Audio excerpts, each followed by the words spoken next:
quantificateur, prédicat. Soit x et y des nombres réels. Traduire en français la proposition mathématique. Il existe un x appartenant à R, tel que x plus y au carré égale à 0. Bon, en français, on vient de le faire. Et on nous demande de déterminer pour quelle valeur de la variable y cette assertion est vraie.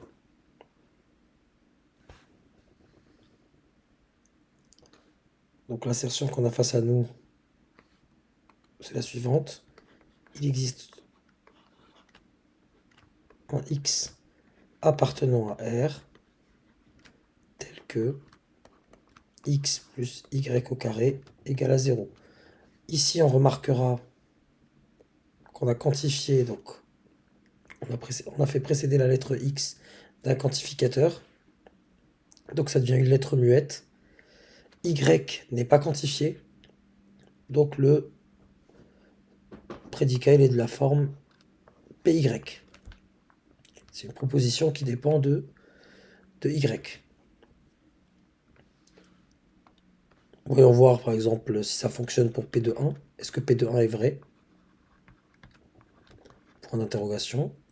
Est-ce qu'il existe, l'interrogation c'est est-ce qu'il existe un x appartenant à R tel que x plus 1 au carré égale à 0?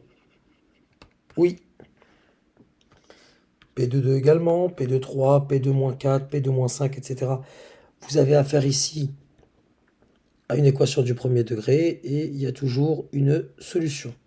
Ainsi, P de y est vrai pour tout y réel.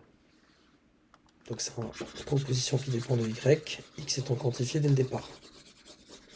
Et on va dire que c'était valable pour tout y, donc on écrira que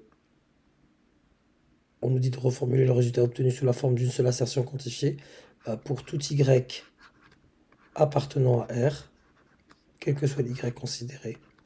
Il existe un x appartenant à R tel que x plus y au carré égale à 0. Quel que soit le nombre que vous allez considérer là, il y aura un x qui va s'adapter à ce y pour rendre cette égalité vraie.